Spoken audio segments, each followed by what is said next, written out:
శ్రీ శ్రీ సద్గురు సదానంద శివయోగి మహారాజ్ జీవిత చరిత్ర 3వ భాగం. సంగప్ప కుటుంబంలో సభ్యులు ఒకరి మాట మరొకరు గౌరవిస్తూ ఎలాంటి కలహాలు లేకుండా జీవించేవారు. తల్లిదండ్రులు పిల్లలను వినయం, మర్యాద, సంస్కారాలతో పెంచారు. గ్రామంలో ఎవరితోనూ పోట్లాట లేకుండా మంచి పేరును సంపాదించారు. ఇరుగు పొరుగు వారితో ప్రేమగా, ఆప్యాయంగా మెలిగి అందరి అభిమానాన్ని పొందారు. పెద్దలను గౌరవించి వారు పలకరించినప్పుడు మర్యాదగా సమాధానం ఇచ్చేవారు.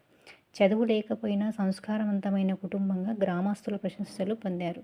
సంగప్ప కుటుంబం నడవడికను ఆదర్శంగా తీసుకోవాలని గ్రామస్తులు చెప్పుకునేవారు. తల్లిదండ్రులు పిల్లలను మర్యాదగా, వినయంగా, సంస్కారంతో పెంచారు. ఆ కాలపు ఆచారాల ప్రకారం సంగప్ప తన కుమారుల వివాహాలను చిన్న వయసులోనే జరిపించారు.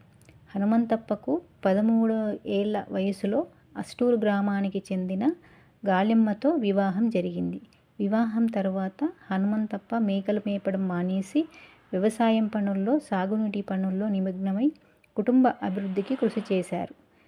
సద్గురు సదానంద శివయోగి మహారాజ్కి జై.